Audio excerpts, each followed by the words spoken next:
खुलुमबाय लोगोफोर जोंनि BTC आवना मालाब्ला खुदियाफोर दैयाव गबनानै थैनाय माब्लाब्ला जों बबेबा बोसोराव सोरबा पाब्लिकखौ आथिङाव फेन्दा गावफ्लंनाय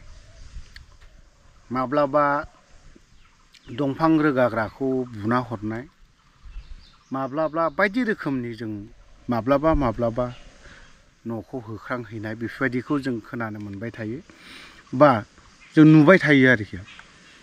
जोंनि गोजोन थासारिखौ लानानै बिथां रनजित बसुमतारिया बेसेबां मा सानदों आरो मेनलि बिनि डिपार्टमेन्टआवनो जों नुनो मोनदों बाक्सा जिल्लायाव दाखालि साननैसोनि सिगां खौरां बिजोंफ्रावहाय बा कयेकटा खौरां बिजोङाव जों दामनायखौ नुनो मोनदों जे कवारि ना बाला खुरनानै लांनाय बा माबा मोनसे बेफोरबायदिखौ जों नुनो मोनदों आरो धरना होदों बिथां रनजित बसुमतारिया गाव लाजिदोंना लाजियाखै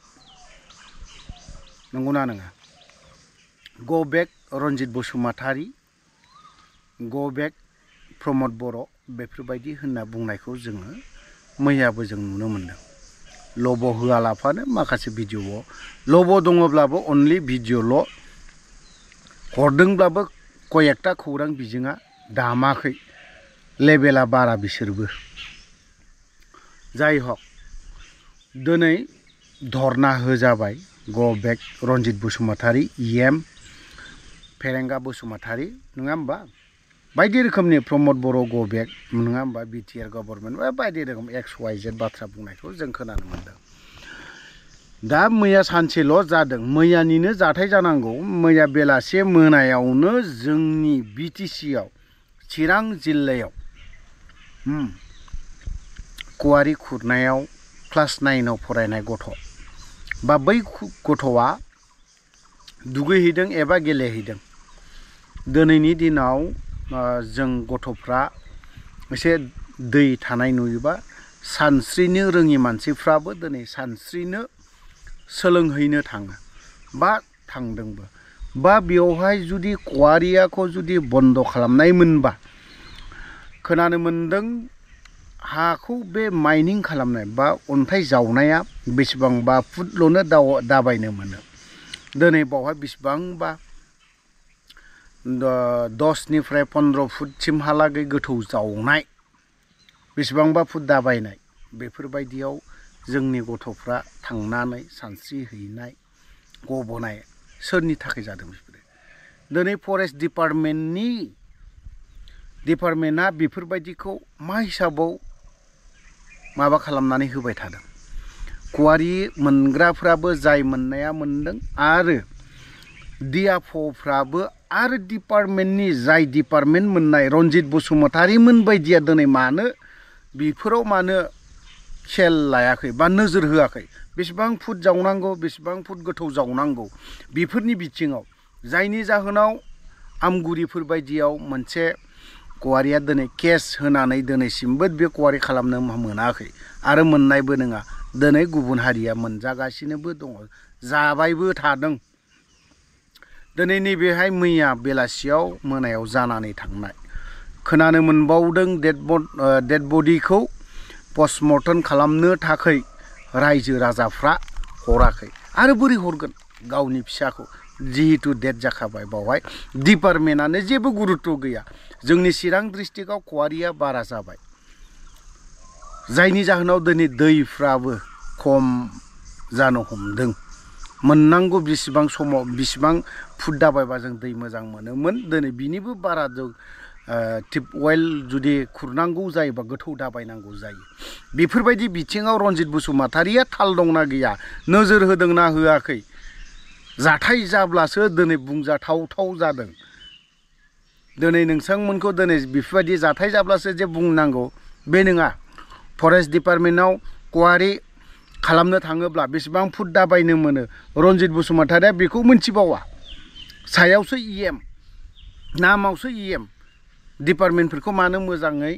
बुंना होनो हायाखै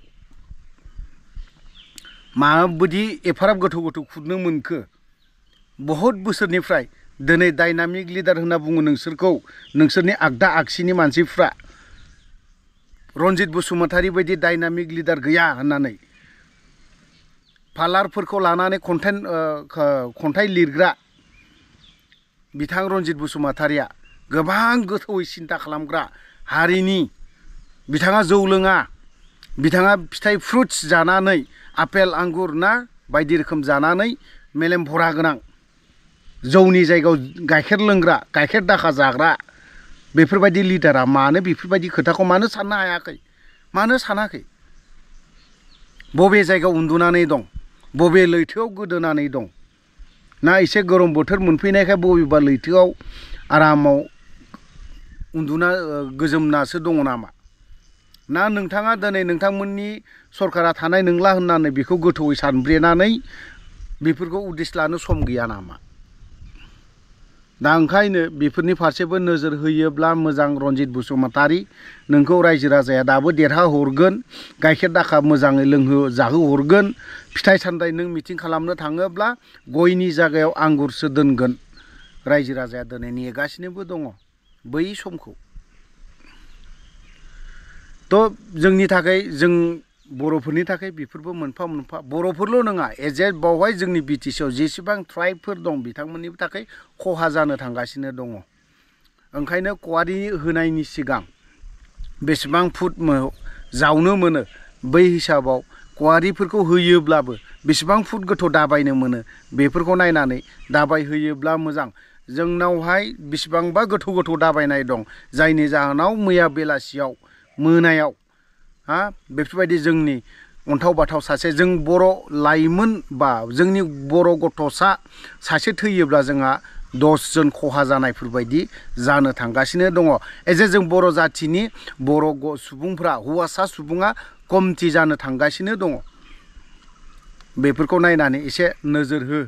रनजित बसुमतारी बारा गोलाव खोथा बुंनो सानाखै बावहायनो दोनथ'बाय बावहाय जुदि माखासे बाथ्रा बुंनाया गोरोन्थि जादोंब्ला गासैबो बर' रायजो राजानाव क्षमा बा निमाहा बिनानै आं बावहायनो दोनथ'बाय जय बर' हारिनि